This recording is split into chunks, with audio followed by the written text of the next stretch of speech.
hoy vamos a empezar una nueva serie y le pedía yo al Señor, pues obviamente cuál era la directriz, cuál era el tema que deberíamos tratar, que deberíamos hablar nosotros. Y yo creo que este tema que hoy vamos a tratar, o esta serie que vamos a empezar a tratar de aquí en adelante todos los domingos, que vamos a empezar a tratar, creo que va a ser una serie como todas las otras, ¿no? Pero va a ser una serie relevante para muchos, un tema necesario en sus propias vidas. Y la serie la he titulado Fundamentos Bíblicos para las Relaciones Familiares. Fundamentos Bíblicos para las Relaciones Familiares. O sea, si usted es esposo, es esposa, esta serie tiene que ver con usted. Pero si usted es hijo, si usted es papá, si usted es mamá, también esta serie tiene que ver con usted. ¿Ok? Y no solamente eso, sino que también si usted es jefe en alguna empresa, esta serie también tiene que ver con usted. Y no solamente eso, si usted es empleado en alguna empresa, esta serie también tiene que ver con usted. ¿De acuerdo? Así que vamos a tratar, digámoslo, un conjunto de fundamentos bíblicos que nos van a enseñar a nosotros desde varias perspectivas cuál debe ser nuestro rol y nuestra conducta. Y lo digo desde la perspectiva como esposa, como esposo, como hijos, ¿cierto? Como padres y también como jefes y como empleados, ¿cierto? Entonces, por eso yo creo que este va a ser un tema relevante. Yo creo que todos nos debemos sentir involucrados en esta serie. Y voy a tratar de predicar esta serie no dando mi opinión. Yo no voy aquí a predicar diciendo, bueno, es que a mí me parece que el hogar se debe llevar así, que la familia se debe llevar así. Mi opinión aquí en realidad no interesa y no aporta absolutamente nada. Voy a tratar de predicar lo que dice exactamente la Biblia, la palabra de Dios. Por eso el título es Fundamentos Bíblicos. Ahí no dice principios del pastor, ni dice fundamentos del pastor, sino principios o fundamentos bíblicos que la misma palabra nos va a indicar a nosotros que esto tiene que ver con las relaciones familiares. ¿Ok? Así que voy a estar predicando, o vamos a estar predicando durante todos estos domingos. Creo que en los próximos 4 o 5 domingos que nos quedan estaremos abarcando esta serie y vamos a trabajar estos textos que hoy vamos a leer. Hoy los vamos a leer todos, pero obviamente no vamos a desmenuzarlos todos. Si acaso hablaremos nada más del primer versículo, ¿ok? Y ya en adelante los iremos desarrollando los siguientes versículos. Pero quisiera que hoy pudiéramos leer todos los versículos. Vamos a escoger, o escogimos el libro de Efesios, exactamente el capítulo 5, Efesios capítulo 5, desde el versículo 21 hasta el versículo 33. Esa es la, digámoslo como una parte, desde Efesios capítulo 21 hasta el versículo 33. Después pasaremos a Efesios capítulo 6, o sea, el capítulo siguiente, desde el versículo 1 hasta el versículo 9. Efesios capítulo 5, versículo 21 al 33 y capítulo 6 del 1 al 9 dice: sometiendo unos a otros en el temor de Cristo. Las mujeres estén sometidas a sus propios maridos como al Señor. Porque el marido es cabeza de la mujer, así como Cristo es cabeza de la iglesia, siendo él mismo el Salvador del cuerpo. Pero así como la iglesia está sujeta a Cristo, también las mujeres deben estarlo a sus maridos en todo.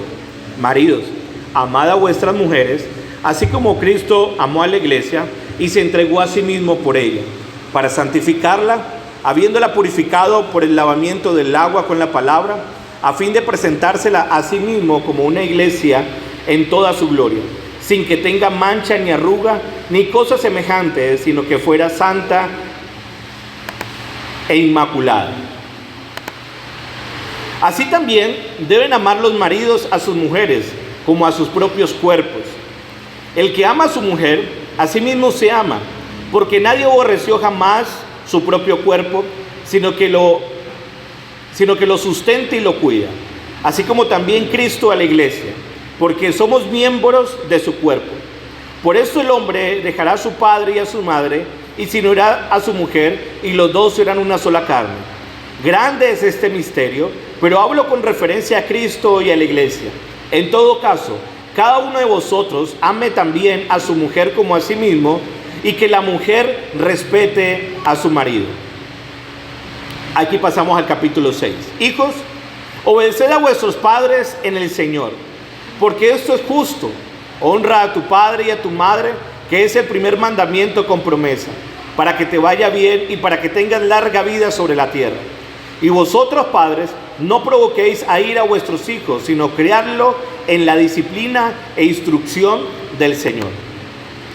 Y ya después aquí empieza a hablarnos acerca de los que son amos o de los que son jefes y de los que son siervos o empleados. Siervos, obedeced a vuestros amos en la tierra, con temor y temblor, con la sinceridad de vuestro corazón como a Cristo, no para ser vistos como los que quieren agradar a los hombres, sino como siervos de Cristo, haciendo de corazón la voluntad de Dios. Servid de buena voluntad como al Señor y no a los hombres, sabiendo que cualquier cosa buena que cada uno haga, esto recibirá del Señor, sea siervo o sea libre. Y vosotros, amos, haced lo mismo con ellos y dejar las amenazas, sabiendo que el Señor sabiendo que el Señor de ellos y de vosotros está en los cielos, y que para Él no hay excepción de personas. Amén. Ese texto, como lo hemos leído, creo que recorre completamente todo este tipo de relaciones familiares. Ahora, pastor, son relaciones familiares, pero hoy estamos hablando de jefes, de amos y de siervos. Eso no, como que no suena muy familiar. Bueno, en el contexto en el que Pablo lo estaba mencionando, sí, los amos y los siervos tenían que tener un vínculo familiar, o había un vínculo familiar, porque esos siervos, por lo regular, estaba haciendo referencia de aquellos que trabajaban en casa, que servían a un amo en la casa, y hacían parte casi que de ese vínculo familiar. Entonces Pablo, cuando enseña allí, enseña estos principios de cómo el jefe, no solamente el hombre como esposo, sino que también como padre y también como jefe en el hogar con respecto a ciertos trabajadores o ciertos siervos que pueda tener en la casa, debe saber cómo comportarse, ¿cierto? Entonces, nosotros vemos aquí que en estos textos que vamos nosotros a arrancar a ver, nos hablan todo un compendio, unos fundamentos de las normas o de esos fundamentos que debemos tener en nuestras relaciones familiares. Así que todos aquí estamos involucrados en este tema y me encantaría que ustedes pudieran prestar atención a lo máximo de lo que el Señor aquí va a enseñarnos en su palabra. Pero hoy vamos a estar hablando solamente del primer versículo cuando hablamos acerca de someteos unos a otros en el temor de Cristo.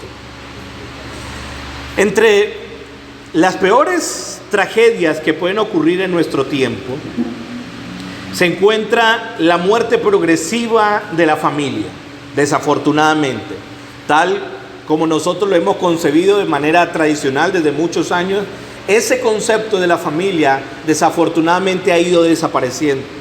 La infidelidad, la exaltación del pecado sexual, como dice la Biblia, a lo malo le llaman bueno y a lo bueno le terminan llamando malo, y entonces se exaltan la homosexualidad, y cada quien que cuando entre comillas sale del closet le aplaudimos porque es un acto de valor, dicen muchos.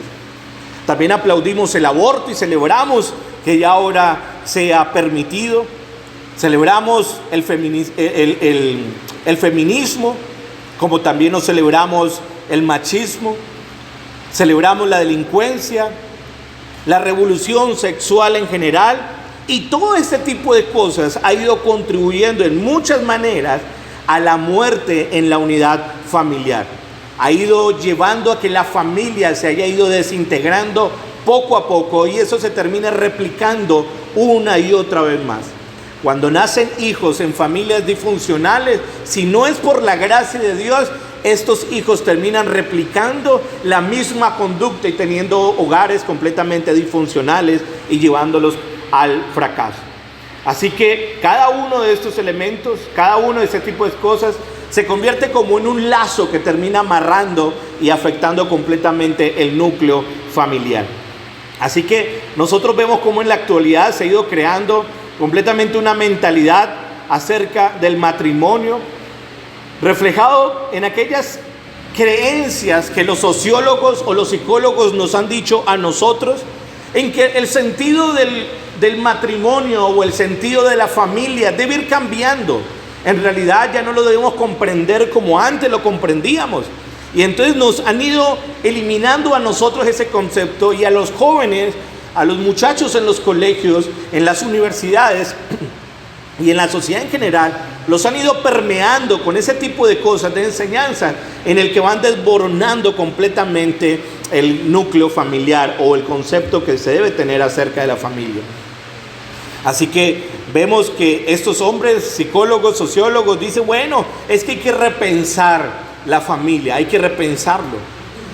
Y ahora se da por sentado que una persona que ya es hecha y derecha, una persona que ya está completamente madura, esa persona en realidad no necesita restricciones, esa persona no necesita delimitaciones, esa persona no necesita una autoridad en la que esté por encima de esa persona.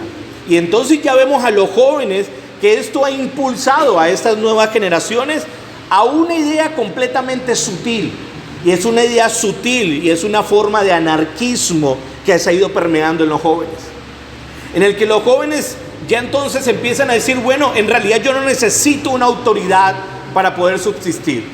Y entonces todo lo que tenga que ver con autoridad empiezan a rechazarlo. Yo no necesito rendirles cuentas a nadie, ni estar bajo la autoridad de nadie.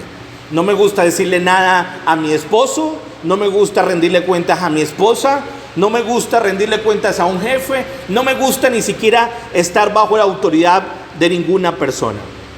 Y una generación que ha ido creciendo con la idea de odiar todo aquello que refleje autoridad, entonces terminarán rechazando toda autoridad política, rechazan las autoridades políticas, rechazan las autoridades militares, rechazan las autoridades policiales, rechazan las autoridades educativas, rechazan toda autoridad incluso dentro del núcleo familiar. Y eso ha impulsado a los jóvenes a tener ese anarquismo. ¿Por qué? Porque en realidad yo no necesito estar bajo la autoridad de alguien. Y esa es una idea sutil de anarquismo. Por eso nosotros vemos jóvenes rechazando la autoridad de los padres. Por eso vemos mujeres que han conformado un hogar rechazando la autoridad representada en el esposo. Vemos a los esposos rechazando la autoridad en la cual deben someterse, que es a Cristo, y la rechazan completamente de sus vidas. Y por consiguiente, se ha ido agudizando cada vez más este mal dentro de nuestra sociedad, destruyendo estos vínculos familiares y estos vínculos sociales, y vamos a hablar con respecto a los amos y los siervos. Pero iglesia, lo peor de todo esto es que este mal ha ido permeando la iglesia, y eso es lo triste. Eso es lo más grave de todo, porque a la final ya sabemos qué podemos esperar de un mundo caído, ¿sí o no? Ya sabemos qué podemos esperar de un hogar en el que no tiene a Cristo como su señorío. Pues evidentemente no le sorprenda que sea un caos ese hogar, no le debe sorprender, absolutamente para nada. Cuando Cristo no es el Señor en ese hogar y en la vida de cada persona, no le sorprenda que las cosas vayan mal en ese hogar, no le sorprenda absolutamente para nada. Pero lo doloroso y lo desafortunado es que ese concepto que tiene el mundo con respecto a la familia se ha ido permeando en la iglesia. A tal punto que entonces hay iglesias en las que ya permiten el divorcio por cualquier cosa, absolutamente por cualquier cosa permitimos el divorcio, saltándonos lo que dice la palabra respecto a ello. Y eso es lo que debemos tener cuenta nosotros. Nosotros vemos dentro de las iglesias el aumento de los divorcios. Y es doloroso cuando me encuentro cada vez más con gente de la iglesia que, diciendo ser creyentes, ahora ya lo único que piensan es sencillamente poder divorciarse. ¿Por qué? Porque no hubo, ¿cómo le llaman eso? No compaginamos en los caracteres, algo así es que menciona, no hubo, incompatibilidad en caracteres, ese es el tema, incompatibilidad en caracteres. Es que el amor ya se nos acabó a nosotros, es que se nos olvidó, ya no sentimos lo mismo, y entonces basan todo bajo lo que sentimos nada más. Y esto ha ido permeando completamente. Vemos a jóvenes, entre comillas creyentes, que han ido formando hogares sin el principio de lo que la palabra dice, cómo se debe formar un hogar. Pero claro, después están sorprendidos y asustados de por qué las cosas van mal. Y la Biblia nos dice que nosotros debemos poner nuestra vida en fundamento, lo que allí su palabra nos dice a nosotros. Y en la actualidad, desafortunadamente, en las iglesias abunda la confusión acerca de cuál debe ser la norma y el fundamento de Dios para el matrimonio y para la familia. Ya en las iglesias mismas la gente no sabe ni cuál es el fundamento. La gente no sabe exactamente cuál es el fundamento para el hogar. Y por eso, al día de hoy, la tasa de divorcios en las iglesias se ha ido multiplicando en gran manera y va empeorando con el paso del tiempo. Y saben una cosa, iglesia, yo creo que la iglesia debe empezar a tratar el problema dentro de sus paredes primeramente, antes de poder aconsejar al mundo con mayor efectividad. Necesitamos que la iglesia sepa tener esos fundamentos sólidos antes de poder tratar de decirle al mundo cómo debe llevarse un hogar o una familia. Debemos nosotros tener completamente claridad. Cuando a veces hago las charlas prematrimoniales con aquellos que se van a casar, una de mis primeras preguntas es: ¿cuál ha sido esa fuente en donde usted se ha alimentado con respecto al matrimonio? ¿Cómo usted sabe cómo se debe llevar un hogar? ¿De dónde ha adquirido ese conocimiento? La fuente normal y común es, de mis padres, lo que viví en mi hogar. Y a veces el hogar de los padres no es el mejor ejemplo para llevar un hogar, los hijos. Y entonces los hijos, ¿qué hacen? Es que a mí no me gustó esto que vi en el hogar de mis padres, yo no voy a hacer entonces esto. Y basado en una experiencia errónea, ellos dicen, yo lo voy a hacer de esta manera. Y entonces también vemos que la otra fuente, entonces la sociedad, es que yo vi a un amigo que también pasó por esto y yo sí no permitiría eso, y yo no sí permitía. O lo que vemos en las películas y terminamos que esto sea la fuente de nuestro alimento para saber cómo llevar un hogar. Cuando en realidad lo que necesitamos en la iglesia es entender que la fuente de cómo llevar un hogar, cómo llevar un matrimonio, no son mis padres, no son las películas que yo veo, no son la sociedad, ni son los psicólogos, sino que es su palabra. Es la palabra de Dios. Y yo creo que ya es hora de que los cristianos aprendan a declarar y a vivir en la práctica lo que la Biblia siempre ha declarado y lo que la iglesia siempre ha enseñado, incluso en los años recientes, que la norma de Dios para el matrimonio y la familia produce un sentido de felicidad, produce bienaventuranza, produce bendición, produce recompensa, produce satisfacción duradera.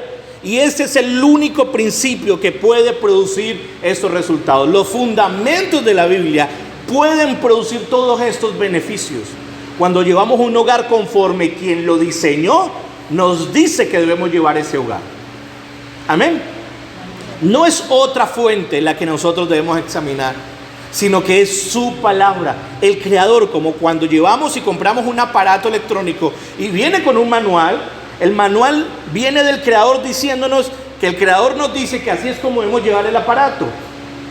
Lo mismo, nuestro Creador nos deja en su palabra los fundamentos de cómo debemos llevar un hogar. Pero claro, preferimos confiar más en nuestra propia inteligencia y en nuestra propia sabiduría, en cómo deberíamos llevar un hogar.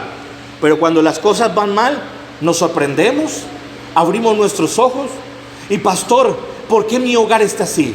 ¿Por qué mis hijos están así, pastor? ¿Por qué las cosas no están así? Su responsabilidad como cabeza en el hogar, bien sea esposo o bien sea esposa, su responsabilidad es haber mirado las instrucciones y seguir al pie de la letra de lo que la instrucción le diga. Porque cuando usted mal utiliza el aparato electrónico y lo daña por su mala utilización, cuando lo lleve a garantía, ¿qué es lo que le van a decir en garantía? Usted no leyó las instrucciones. No se sorprende que se haya dañado. Usted mismo lo dañó por no seguir las instrucciones que la palabra está diciendo. Así que las familias Son de alguna manera los ladrillos que componen completamente una sociedad humana. Y una sociedad que no protege la familia, sin lugar a dudas, se está perjudicando a sí mismo en su propia existencia. Porque cuando la familia desaparece, todas las cosas de valor con ella terminan en poco tiempo. Por eso es tan fundamental enfocarnos nosotros en los principios y en los fundamentos que la palabra nos está indicando a nosotros. La familia nutre y completamente liga a la sociedad como un todo. No podemos permitir la destrucción de ello, no podemos hacerlo. Mientras que la anarquía de manera sutil ha ido seduciendo los oídos de los jóvenes, ha ido seduciendo completamente a las personas, y esto viene como consecuencia entonces a desgastar, a trastornar y a destruir lo esencial, lo que el Señor ha mencionado. Así que, iglesia, con esta introducción que les he hecho, les he tratado de colocar un panorama de cómo las cosas están y cómo están, un panorama breve de cómo están las cosas en la iglesia y cuál debe ser nuestro fundamento, en dónde deberíamos recurrir usted y yo para conocer lo que la palabra dice con respecto a nuestras relaciones familiares. Ahora, quiero ir al primer punto de la enseñanza y vamos a ver el texto, el primer texto, y vamos a desglosarlo en dos partes nada más, este primer texto, y haremos una conclusión, una aplicación al final. Cuando dice en el versículo 21, sometiéndoos unos a otros en el temor del Señor. Así arranca esta serie en este versículo. Claro, estamos hablando del versículo 21, pero vienen otros versículos atrás. ¿Qué dicen los versículos atrás? No podemos sacar ese texto así cortándolo, sino que necesitamos saber cuál es el contexto. Así que mi primer punto de esta enseñanza la llamé así: el contexto, 2 puntos, una obra del Espíritu Santo. El contexto, 2 puntos, una obra del Espíritu Santo. ¿Cuál es el contexto de este versículo que vamos a ver nosotros? Este versículo que nosotros vamos a ver, el versículo 21, de ahí de Efesios capítulo 5, este versículo de alguna manera es una transición entre lo que viene diciendo Pablo en la carta a lo que va a empezar a decir de aquí en adelante con respecto a las relaciones familiares, las relaciones personales, que Pablo lo va a estar argumentando hasta el capítulo 6, versículo 9.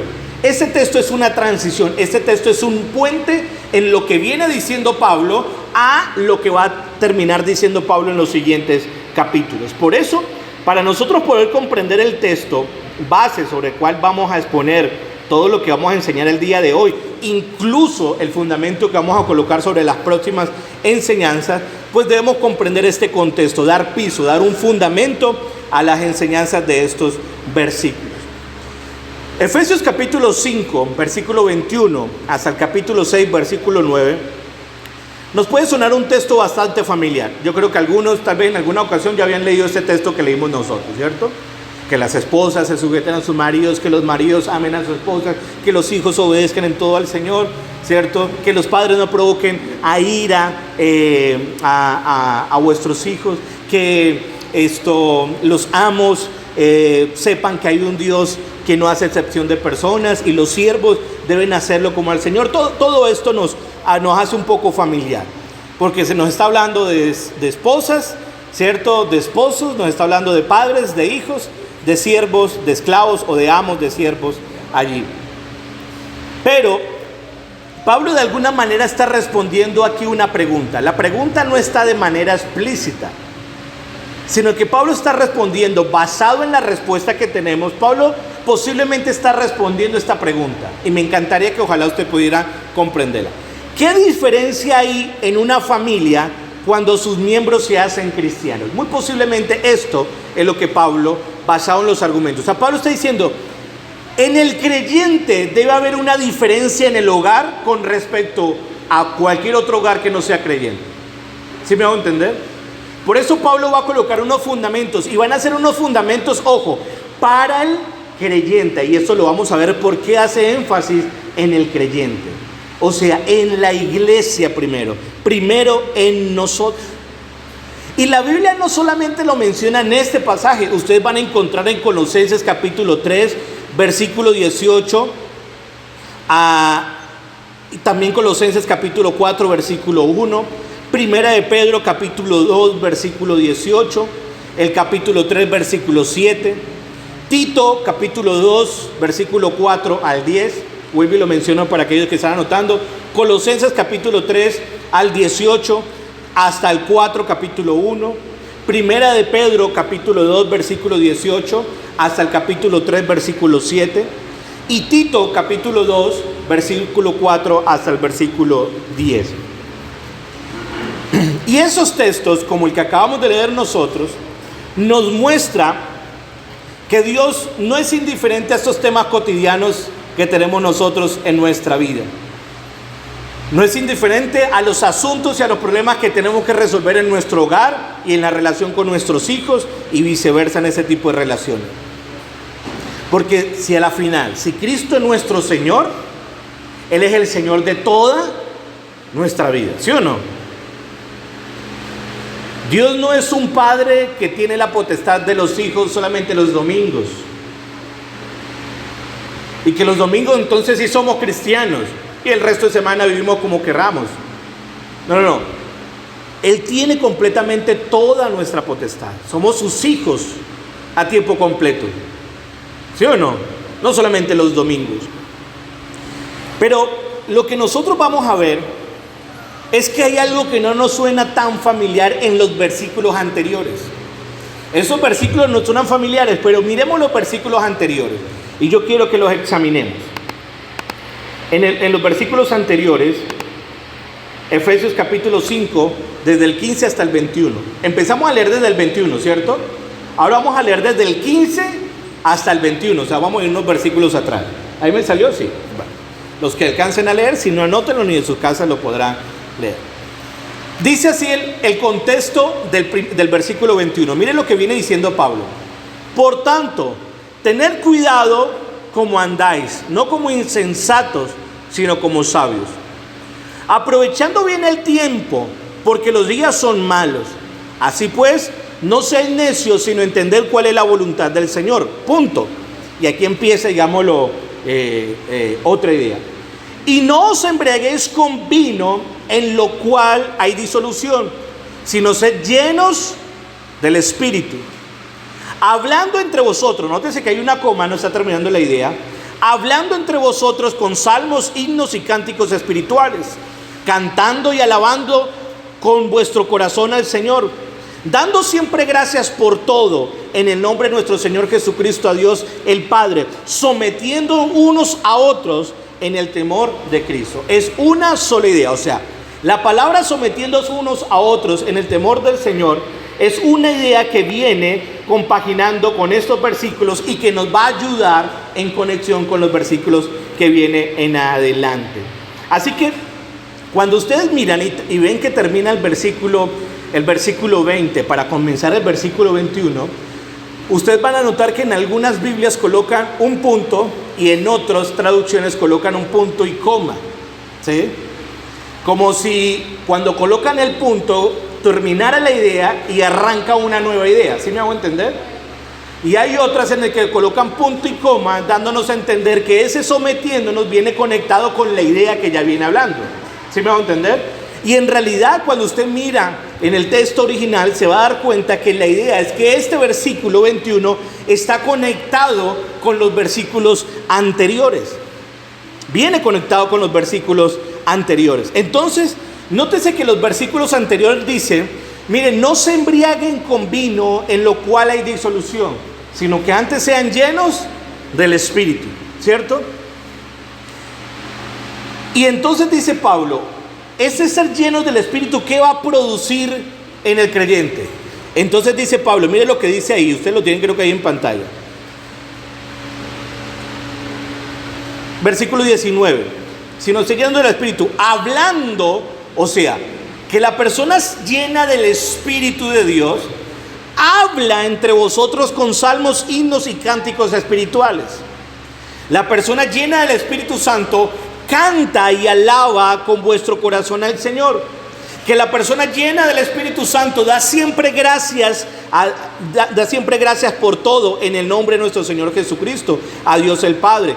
Que la persona llena del Espíritu Santo se somete, las personas llenas del Espíritu Santo se someten unos a otros en el temor de Cristo.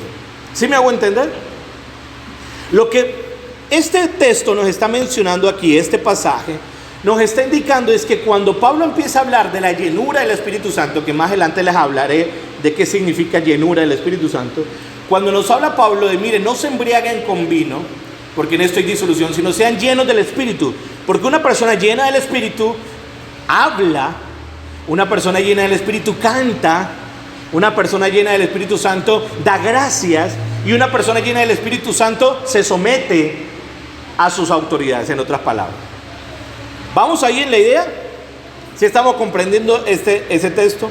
Entonces, lo que Pablo nos está empezando a querer decir en este contexto es que cuando el Espíritu Santo de Dios domina por completo su vida, entonces su corazón rebosa en un cántico de gratitud, en un corazón que va a exaltarle, a alabarle, va a hablar con cánticos e himnos, pero también va a ser un corazón que se somete humildemente para servir a quienes los están rodeando. Una persona llena del Espíritu Santo es una persona que se puede someter.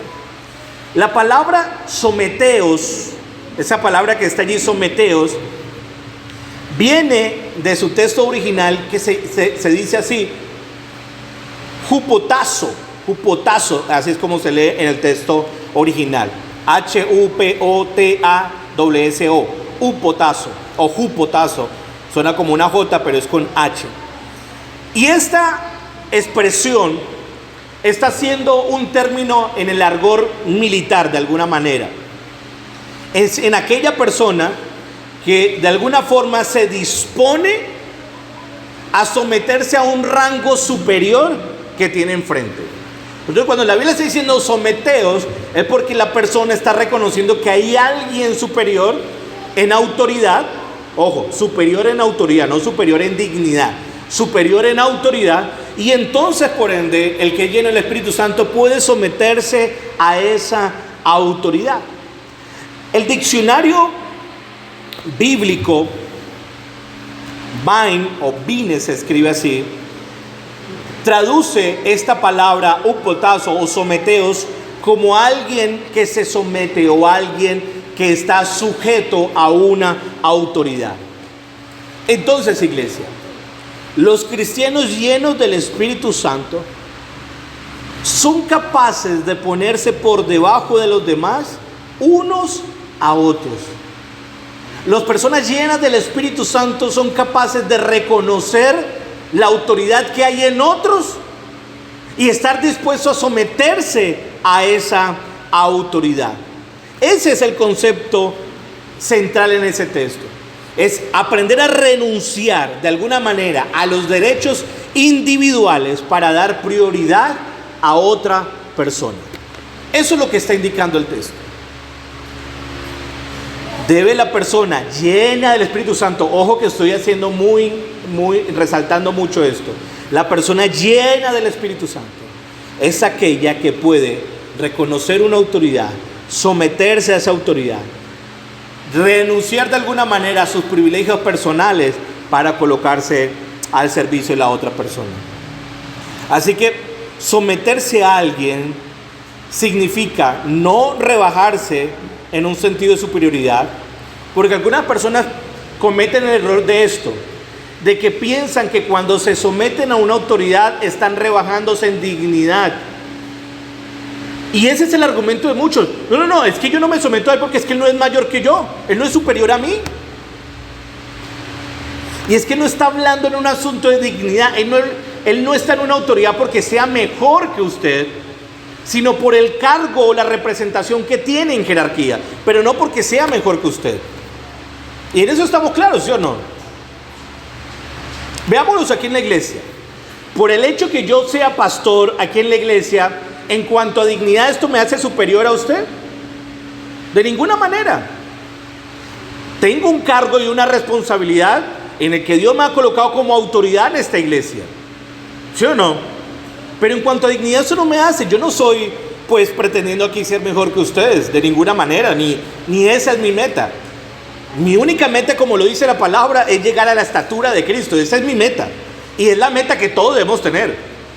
Pero aquí mi meta no es tratar de ser mejor que alguno de ustedes, de ninguna manera. Y aquel que lo piense así, está completamente un error. Esos aquellos que a veces utilizan esas frases motivacionales de voy a lograr esto para callar muchas bocas. Usted no tiene que lograr hacer mejor para callarle la boca a nadie.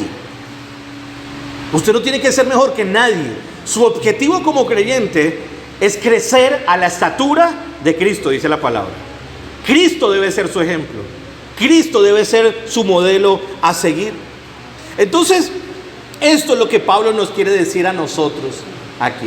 Y se reafirma en muchos otros textos. Miren, por ejemplo, esos otros textos que vamos a ver nosotros. Por ejemplo, Efesios capítulo 4, versículo del 1 al 2, dice esto: les suplico que lleven una vida digna del llamado que han recibido de Dios, porque en verdad han sido llamados. Sean siempre humildes, dice Pablo, y amables, sean pacientes unos con otros y toleren las faltas por amor. La Biblia nos está diciendo a nosotros que debemos aprender a tener esta actitud. Romanos capítulo 15, versículo 2 nos dice esto: deberíamos ayudar a otros a hacer lo que es correcto y edificarlos en el Señor. ¿Qué hace un verdadero creyente? Está dispuesto a renunciar a sus privilegios por beneficiar en el cuidado de otras personas. Filipenses capítulo 2:3. ¿Qué dice Filipenses capítulo 2:3? Mire lo que dice Filipenses 2:3. No seáis egoístas, no traten de impresionar a nadie, sean humildes, es decir, ojo, considerando a los demás como mejor que ustedes, dice.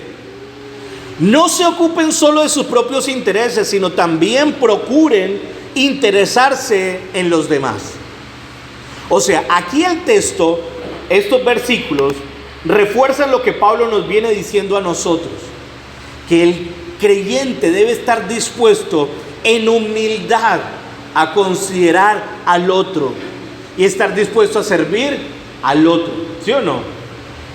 El verdadero creyente no solamente reconoce una autoridad, sino que está dispuesto a someterse a esa autoridad. ¿Por qué? Porque esto es resultado de una persona que es llena del Espíritu Santo. Es resultado de una persona que es llena del Espíritu Santo. Es una completa disposición. Ese texto no lo tengo hoy y creo que lo vamos a tratar luego. Pero permítanme mencionarlo. Cuando Jesús viene y le dice, cuando viene la mamá de Jacob y Juan, ¿cierto? En el que les dice, quisiera que mis hijos se sentaran uno a la derecha y otro a la izquierda. Jesús viene y reúne a los discípulos y les dice, vengan. Ustedes han escuchado entre los gobernantes que los gobernantes oprimen a sus súbditos. Pero entre ustedes, o sea, los creyentes, entre ustedes no debe ser así. Porque el que quiera ser primero, ¿qué tiene que hacer? Ser el siervo del otro, ser el último, estar dispuesto a servir. Jesús, cuando entran a un lugar y ve que el sirviente de aquel lugar no está lavando los pies de las personas, que se supone era lo normal que se hacía, Jesús toma el papel de siervo, toma la toalla, toma el agua, las canecas allí que puede haber utilizado y limpia los pies de los discípulos. Tomó la posición de siervo. Y cuando Jesús termina, le dice, lo que ustedes me han visto a mí hacer con ustedes, ustedes háganlo con los demás. El creyente debe tener una actitud de servicio, de estar dispuesto a servir. Lo he mencionado aquí en algunas ocasiones. Una persona dentro del orden de la iglesia, de la estructura del orden de jerarquía en autoridad de la iglesia, una persona entre más autoridad en la iglesia es una persona que ¿qué? Debe estar dispuesta a servir más a los demás en la iglesia. Por ende, el pastor en una iglesia no es aquel en el que los miembros de la iglesia le sirven. Por el contrario, el pastor debe ser la persona que más dispuesta debe estar para servir a la iglesia. Y si usted quiere crecer, no solamente en cuanto a posición, sino a su vida cristiana, en realidad la vida cristiana, el avance o el crecimiento está determinado por qué tanto nos vamos poniendo en humildad, sometiéndonos a ayudar a otros y a bendecir a otros. Eso no es lo que nos enseña el mundo. ¿Qué es lo que nos enseña la sociedad? Es que usted tiene que tumbar cuantas cabezas sea necesaria con llegar al primer lugar. No importa quién se lleve por el camino. El creyente no debe ser así. El verdadero creyente debe saber que si quiere estar en una posición, entiende que cuando se humilla y sirve a los demás, el encargado de exaltarlo no es el mismo. ¿Es quién? Porque el que se humilla, Dios lo exalta, dice su palabra. Pero el que se exalta a sí mismo, Dios, ¿qué va a hacer con esa persona? Lo va a humillar. Eso es lo que dice su palabra. Ahora, veamos la conexión. Ya vemos el contexto en el que viene arraigado el someteos. ¿Que el contexto cuál es? Que una persona se aprende a someter porque está llena del Espíritu de Dios. O sea, en otras palabras, una persona llena del Espíritu Santo es una persona que puede someterse el uno al otro, ¿cierto? Cuando llegamos al versículo 22, nótense que cuando llegamos al versículo 22 de ese texto, dice, las mujeres estén sujetas a sus maridos. Aquí es cuando uno ve que las mujeres se les abre el ojo así, ¿sí o no? ¿Qué? Una vez, por lo regular, cuando ocurren las charlas prematrimoniales y voy a hablarles de ese texto, ¿qué, pastor? En algunas me dicen, yo no soy capaz de leer ese texto, pastor. ¿Cómo así que la Biblia está diciendo esto? ¿Cómo lo dice la Biblia? Cuando ustedes llegan al versículo 22, hay algo interesante en este texto. Ustedes van a encontrar en el texto que nosotros leímos, que dice, por ejemplo, a ver si lo vuelvo y lo veo acá.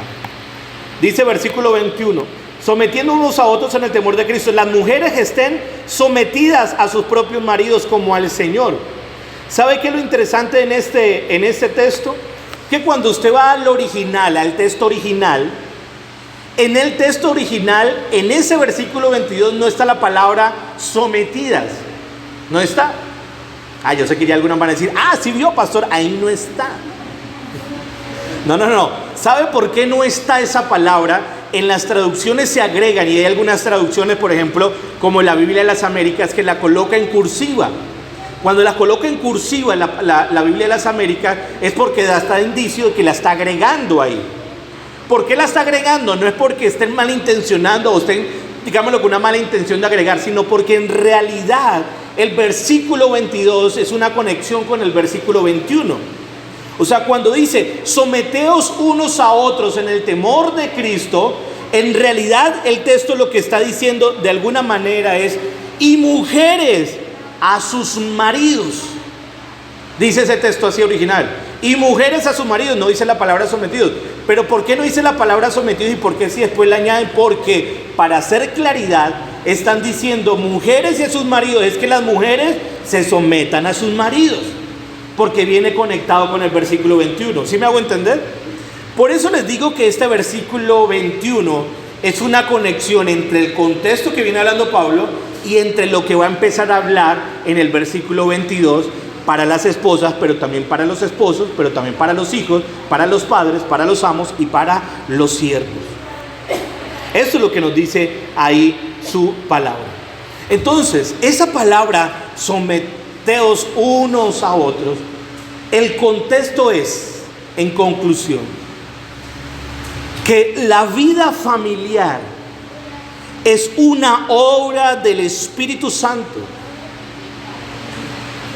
La vida familiar es una obra del Espíritu Santo y es el resultado en el creyente que está lleno del Espíritu Santo. Esto nos conecta evidentemente con el siguiente punto que vamos a ver. Entonces, la vida familiar es una obra del Espíritu Santo, pero también es el resultado de esa llenura en el creyente. Lo digo porque el problema está en que muchos creen que sencillamente basta conseguir los principios bíblicos y así vamos a llevar una buena vida. No basta con eso. Además de que la Biblia nos dice que debemos estar llenos del Espíritu Santo, ese es el contexto. El principio, ¿cuál es en ese texto? En lo que vamos a ver, ¿cuál es el principio que vamos a ver a lo largo de todos estos versículos? Y ese es el segundo punto. El segundo punto lo titulé el principio, 2 puntos, el señorío de Cristo en el hogar. El primero fue el contexto, ¿cierto? ¿Y el contexto que cuál era? El contexto, una obra del Espíritu Santo. Y el principio que vamos a ver en estos versículos es el señorío de Cristo en el hogar. Recuerden que la palabra someteos a unos a otros le coloca una regla, hay un estándar. ¿Cuál es el estándar? En el temor de Cristo, ¿sí o no? Usted debe someterse en el temor de Cristo. Debe someterse en el temor de Cristo. Mire, seamos sinceros en esto, iglesia. Y aquí es donde necesitamos hacer una precisión.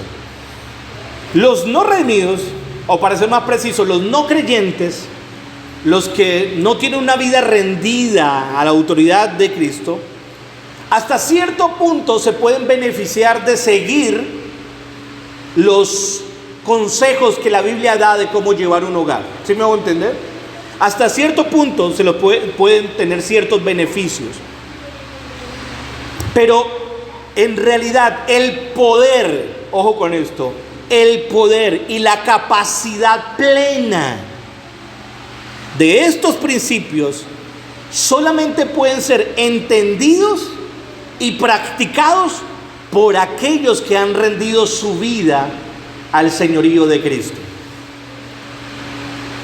Los no creyentes pueden beneficiarse hasta cierto punto al seguir estos consejos, pero esto hasta cierto punto, ¿por qué? Porque en realidad el poder y la capacidad de entender, no solamente de entenderlos, sino de practicarlos, está cuando esta persona está bajo el señorío de Cristo.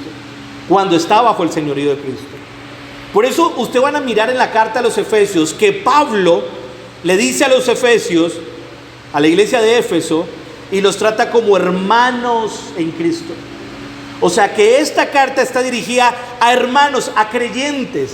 Y estas palabras está dirigida a creyentes. Por eso la respuesta de Pablo es a una pregunta hipotética que nos estamos haciendo, y inferido de la respuesta es: ¿cuál es la diferencia entre un hogar de creyentes y un hogar de no creyentes? Debe haber una diferencia, ¿sí o no? Porque si los hogares de los creyentes se parecen igual a los hogares de los del mundo, a los de los no creyentes, pues ahí no estamos en nada. Y debe notarse una diferencia. Debe notarse evidentemente una diferencia. Así que el principio básico de estar sometidos unos a otros solamente tiene poder y efectividad en el temor de Dios. Esto tiene poder y efectividad solamente en el temor de Dios, en el señorío de Cristo. Su familia puede ser lo que Dios diseñó que fuera. Su hogar puede ser lo que Dios diseñó que fuera. Solamente cuando los miembros de la familia son lo que Dios ha diseñado que ellos sean. Y la Biblia nos dice en Romanos 8:29, hechos conforme a la imagen de su Hijo. Su hogar puede ser la imagen de lo que Dios diseñó que fuera, siempre y cuando los miembros de esa familia sean la imagen de lo que Dios destinó que fueran, hechos a la imagen de su Hijo, reconociendo completamente el señorío del Señor Jesucristo. Así que, como una persona solamente puede hallar una realización personal en su relación correcta con Dios, también la familia solamente puede hallar una relación plena cuando los padres y los hijos creyentes siguen evidentemente el diseño para la familia en el control y en el poder del Espíritu Santo. Cuando reconocen evidentemente el señorío.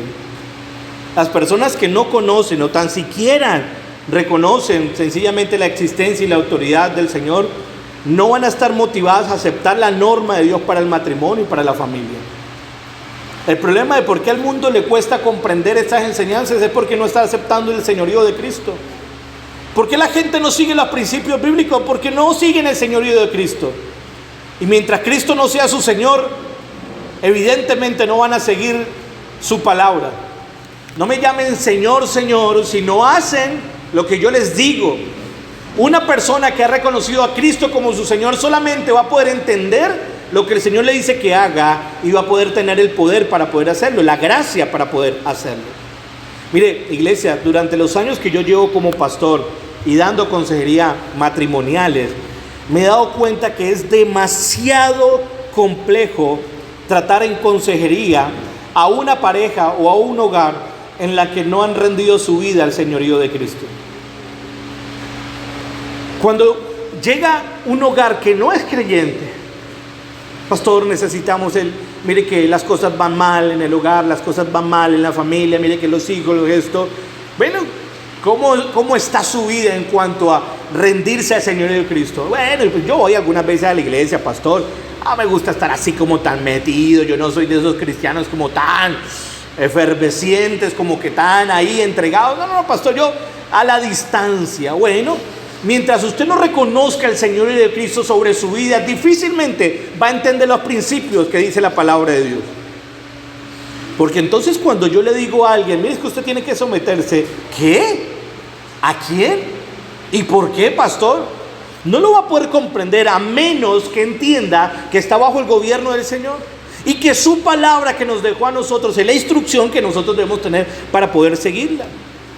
Así que el punto de partida en la conformación de un hogar, en el propósito de Dios y recibir los beneficios que ésta da, solamente se debe en la rendición de estas vidas, de las vidas de cada persona a la autoridad de Cristo. Mientras esto no ocurra, iglesia, solamente serán consejos que carecerán de poder y efectividad. ¿Sabe con qué me he encontrado yo? Con que me dicen, pastor, necesito que vaya y ore mi casa. ¿Y por qué voy a orar su casa? Uy, pastor, es que hay mucha pelea. No, eso hay mucha pelea, mucha discusión. ¿Creen que es suficiente con ir a orar en la casa y ya los problemas van a resolver? Es que esto no es una cuestión de brujería, no es una cuestión de echar aceite, como algunos piensan. Ay, mire, echemos aceite y untemos todas las paredes de aceite y las almohadas y unjamos la ropa del marido, así que así va a cambiar. Si no se someten unos a otros, lo que tiene poder para cambiar es la palabra de Dios, no un aceite. Amén. Mientras no obedecemos su palabra, de nada sirve estos ungüentos que podamos hacer nosotros o estos actos que suenan un poco más a brujería que cualquier otra cosa. Porque queremos nosotros que tenga efectividad un aceite, pero no nosotros sometiéndonos a la palabra. No, eso no va a servir de nada.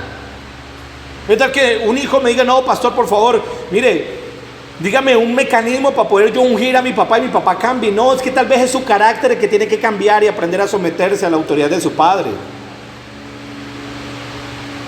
Pastor, es que usted no conoce a mi marido. Bueno, la Biblia me dice en 1 de Pedro capítulo 3 que aquellas mujeres que tienen una conducta casta y respetuosa se pueden ganar al marido para el Señor sin necesidad del habla, solamente por su conducta. Si usted confía en lo que Dios está haciendo, pues confía en lo que dice su palabra. No, pastor, es que a mí me encantaría que mi esposo estuviera aquí escuchando este mensaje. Mire, encárguese de obedecer la palabra de Dios, que Dios se encarga de los resultados. Punto. Encárguese de obedecer la palabra de Dios, que Dios se encarga de los resultados. Todo el mundo quiere un hogar feliz. La mayoría de la gente quiere un hogar con propósito, un hogar con una misión, un destino más allá de la mera satisfacción de nuestros propios deseos diarios. Queremos hogares donde cada persona florezca en un lugar en vez de marchitarse. Hogares con un olor a respeto más que un olor a desprecio. Hogares con risa en lugar de amargura. Conversaciones cara a cara en lugar de comentarios esporádicos.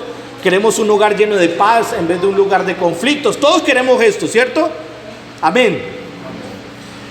Por eso, por tal motivo, mi mensaje el día de hoy es que el señorío de Cristo es el único fundamento duradero de su propio hogar. Necesita usted reconocer el señorío de Cristo. Es el punto de partida. Ese es el principio. No puedo tratar aquí de llenarlos de consejos. Mire, el esposo haga esto, la esposa haga esto. El punto de partida es si usted ha reconocido el señorío de Cristo. Porque cuando lo llama el Señor es porque es capaz de someterse a su instrucción. Amén. Cuando reconoce el señorío de Cristo es capaz de someterse a su instrucción. Por eso el punto principal de este, y usted lo puede colocar en comillas allí: la vida familiar cristiana es una obra del Espíritu de Dios. La vida familiar cristiana es una obra del Espíritu de Dios en la vida de aquellos que hacen todo por causa de Cristo. Estos son los dos puntos conectados. La vida familiar cristiana es una obra del Espíritu de Dios en la vida de aquellos que hacen todo por causa de Cristo. Mire, el Espíritu Santo puede obrar de la manera que Él quiera, ¿sí o no? Dios puede obrar de la manera que Él quiera y como Él quiera. Pero por lo regular nosotros vemos que cuando el Espíritu Santo obra exactamente en aquellos que han reconocido a Cristo como su Señor. Eso es lo que nos dice su palabra. El Espíritu obra en aquellos que han reconocido a Cristo como su Señor. 1 Corintios capítulo 12 versículo 3 dice esto. 1 Corintios 12, 3. Por lo tanto, quiero que sepan que nadie que habla por el Espíritu de Dios maldice a Jesús. Y nadie puede decir que Jesús es el Señor excepto por el Espíritu el Espíritu Santo. Nadie puede reconocer la obra de Cristo a menos que sea por obra del Espíritu Santo. El Espíritu Santo obra en aquellos que han reconocido a Cristo como su Señor. Eso es lo que su palabra nos indica a nosotros. Donde una persona se ha rendido al señorío de Cristo, ahí el Espíritu Santo va a estar orando. Mire lo que dice ese texto. Juan capítulo 16, versículo 13 al 14. Pero cuando Él, el Espíritu de verdad, venga, os guiará toda la verdad. Porque no hablará por su propia cuenta, eso lo está diciendo Jesús, sino que hablará todo lo que oiga y os hará saber lo que habrá de venir. Dice Jesús, el Espíritu Santo, que me glorificará, porque tomará de lo mío y os lo hará saber. ¿Qué es lo que el Espíritu Santo va a hacer? Glorificar a Jesús. ¿Qué es lo que el Espíritu Santo va a hacer? Es que Él va a orar en aquellos que han rendido su vida completamente al señorío de Cristo. Cuando Él venga, glorificará al Señor. Dicho de otro modo, si deseamos que el Espíritu de Dios transforme nuestra vida familiar, debemos rendirnos totalmente a Jesús como Señor y convertir todos nuestros actos cotidianos en una ofrenda de adoración a Él. Si queremos que el Espíritu Santo obre en mi familia y transforme mi familia, necesitamos rendirnos totalmente al señorío de Cristo. Porque cuando el Espíritu Santo reina en tu vida, usted va a empezar a hacer todo lo que honra al Señor. Mire, nótese estas evidencias, ojo con esto, y quiero que lo veamos antes de ir culminando. Pero mire lo que dice esos textos. El versículo 5:19 dice esto. Estamos empezando desde arriba. Hablando entre vosotros con salmos, himnos y cánticos espirituales, cantando y alabando con vuestro corazón, ¿a quién? Al Señor. Versículo 20 dice, dando siempre gracias por todo en el nombre de nuestro Señor Jesucristo, a Dios el Padre. Versículo 21, sometiendo unos a otros en el temor de Cristo. Las mujeres estén sometidas, ya pasamos al versículo 22, las mujeres estén sometidas a sus propios maridos como al Señor. Versículo 25, cuando habla en Efesios, maridos, amad a vuestras mujeres así como Cristo amó a la iglesia y se dio a sí mismo por ella, así como Cristo lo hizo. Y si pasamos a hablar de los hijos, también nos dice en Efesios capítulo 6:1, hijos, obedecer a vuestros padres en el Señor, porque esto es justo. Y le dice a los padres, y vosotros padres, no provoquéis a ir a vuestros hijos, sino criarlos en la disciplina e instrucción ¿de quién? Del Señor. Versículo 5, siervos, obedecer a vuestros amos en la tierra con temor y temblor en la sinceridad de vuestro corazón, como a Cristo. Y el versículo 9, y vosotros amos, hacer lo mismo con ellos y dejar las amenazas, sabiendo que el Señor de ellos y de vosotros están los cielos, y para Él no hay excepción de personas. ¿Cuál es la conducta o nuestro énfasis en por qué debemos hacer todo lo que tenemos que hacer para la gloria del Señor. Nos sometemos por el Señor, cantamos es para el Señor. Yo me someto a mi marido por el temor al Señor. Yo amo a mi esposa como Cristo lo hizo con su iglesia. Hijos, hagan esto como el Señor lo indique. Padres, disciplinen a sus hijos como el Señor. Todo para la gloria del Señor. Amén. Así que permítanme hacerle conclusión, que es de alguna manera la aplicación. Y dos aplicaciones sencillas, y con esto vamos culminando. Pero vamos culminando y no quiero por ende pasarlo así por alto. Pero esa es una palabra, una aplicación para las personas creyentes, para los que dicen que son creyentes. Mire, iglesia, Dios ha dado una responsabilidad, y ojo con esto, Dios ha dado una responsabilidad que sobrepasa nuestras capacidades. Nos ha dado a todos nosotros una responsabilidad que sobrepasa todas nuestras capacidades, y es tener que tratar con el orgullo para ser humildes y considerar a otros como superiores a mí, y no solamente eso, sino aprender a someterme a su autoridad. Mira, iglesia, esto no es algo que se puede hacer por nuestra propia fuerza. ¿A quién no le cuesta tratar con su orgullo, sí o no? Y reconocer a otro superior. Y no solamente eso, sino someterse a esa autoridad. Esto es algo que sobrepasa nuestra capacidad. Eso no se puede hacer en nuestras propias capacidades. Por eso el primer punto. Solamente esto se puede hacer a menos que estemos bajo la llenura del Espíritu Santo. Solamente el creyente va a poder aprender a someterse, tratar con su orgullo y someterse a otros, a menos que el Espíritu Santo esté en pleno control de su vida. Por eso, al tratar con este punto, es sumamente importante que recordemos que el Espíritu Santo, mire, ojo con esto, y aquí es donde voy a explicar este punto. El Espíritu Santo no es una sustancia, no es un líquido que como que todos los días tenemos un poquitico más de él, un poquitico más de él, un poquitico más, hasta ser llenos. No, la Biblia no nos dice esto. Él es la tercera persona de la Trinidad que viene a morar en la vida de todo creyente desde el mismo instante de su conversión. Eso lo dice Romanos 9:10. Romanos 9:10 dice: pero ustedes no están dominados por su naturaleza pecaminosa, son controlados por el Espíritu, si el Espíritu de Dios vive en ustedes. Y recuerden, dice esto, que los que no tienen el Espíritu de Cristo en ellos, de ninguna manera pertenecen a Él. Romanos 9:10, que no se los coloqué, pero ahí está. Una persona que no ha reconocido el señorío de Cristo no tiene el Espíritu Santo. Una persona que no es creyente no tiene el Espíritu Santo. El Espíritu Santo solamente es dado en aquellos que han reconocido el señorío de Cristo. Eso es lo que dice su palabra. El Espíritu Santo viene a morar en todos los cristianos. Y ojo, Él no viene a morar por partecitas, ya un poquitico cada día, ¿cierto? No es que al convertirnos se nos dio un poquitico del Espíritu Santo y luego en ciertas condiciones se nos va dando otro poquitico, otro poquitico. La condición que existe, ojo con esto, de que el Espíritu Santo venga a morar en nosotros es sencillamente creer en Cristo. Si usted quiere que el Espíritu Santo venga sobre su vida, tiene que rendir su vida a Cristo. Es la única manera. Y la única manera de poder cumplir estas instrucciones del Señor que sobrepasan nuestra capacidad es bajo la llenura del Espíritu Santo. Entonces, iglesia, ¿qué significa entonces ser llenos del Espíritu Santo? ¿Qué significa esa palabra ser llenos? Ojo que aquí Pablo le está hablando a creyentes. Entonces, ¿por qué Pablo le dice a creyentes sean llenos del Espíritu? ¿Sí o no? ¿Qué es lo que está significando sean llenos? Si ustedes van a notar muchas veces en las Escrituras, esa palabra ser llenos está mostrando una condición de que alguien está siendo controlado por algo. Fue lleno de temor, por ejemplo. Había un temor que lo estaba controlando a la persona.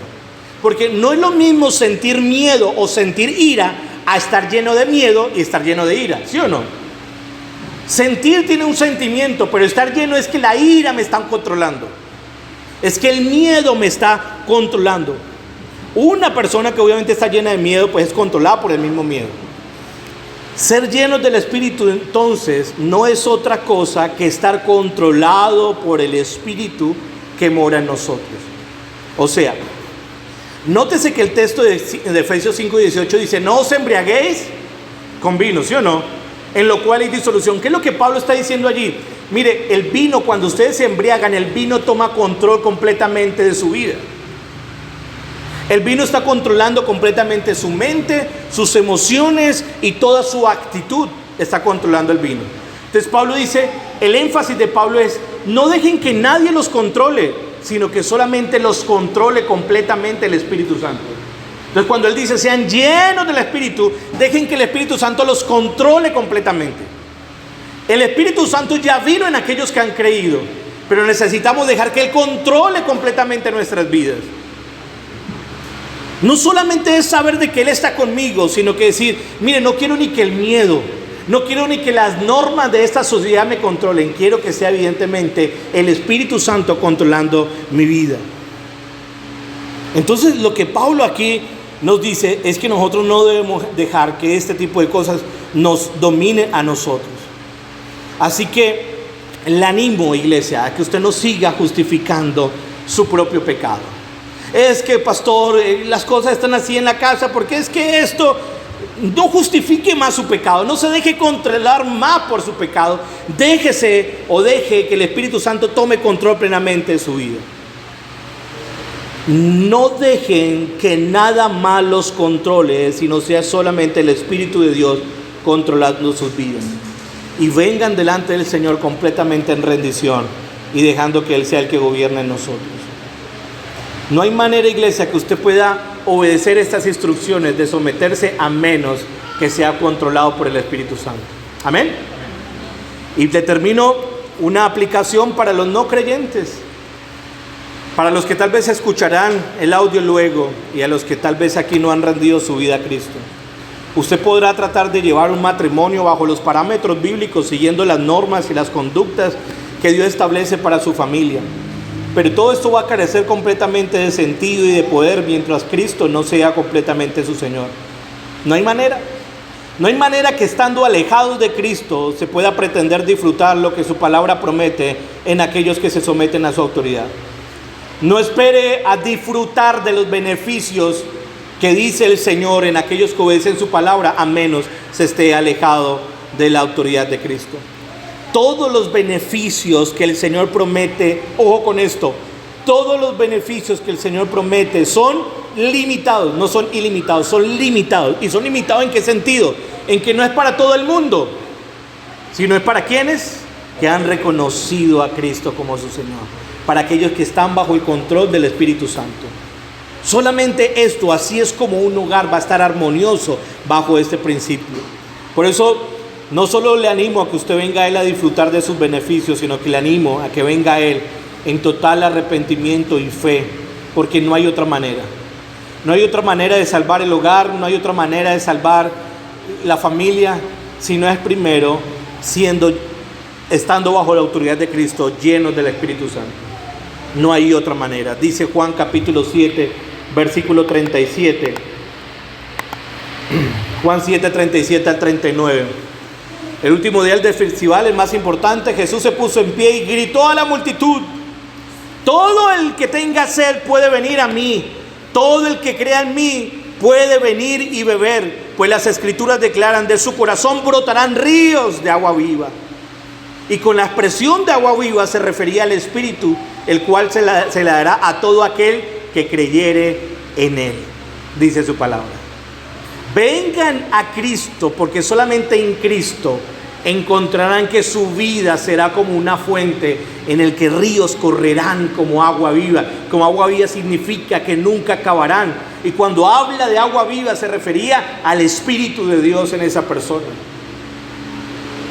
Así que yo le animo a aquellos que no han rendido su vida al Señor para que rinda completamente su vida. Nos colocamos de pie, iglesia, y oramos al Señor. Padre, nosotros queremos darte muchas gracias por esta tu palabra. Hoy, Señor, que a la luz de tu palabra examinamos estos textos, no dando opiniones meramente humanas, Señor, sino exponiendo lo que tu misma palabra nos enseña. Por ende, ayúdanos, Señor, a estar completamente rendidos a tu autoridad y que tu Santo Espíritu controle nuestras vidas, Señor, para poder obedecer estas instrucciones que sobrepasan a nuestras capacidades, Señor. Solamente podemos obtener esa gracia que proviene de ti para poder, Señor, actuar en obediencia a esta tu palabra. Ayúdanos, Señor. No queremos seguir justificando nuestro pecado, sino por el contrario, venir en total arrepentimiento delante de ti y pedirte, Señor, que tú controles plenamente nuestra vida. Como oro por aquellos que no han rendido su fe delante de ti, Señor. Oro, Señor, para que hoy puedan ser atraídos por tu Santo Espíritu en total arrepentimiento, Señor, y puedan disfrutar de todos estos beneficios que tu palabra promete. Y te damos gracias, porque este abrebocas que tuvimos hoy será apenas la antesala, Señor, de lo que tú nos hablarás las siguientes reuniones. Y queremos que nos ayudes, Señor, en esto. Gracias te damos en el nombre de Jesús, porque queremos tener hogares y familias que den gloria y honra a tu nombre, Señor. Amén y amén. Démosle un fuerte aplauso al Señor.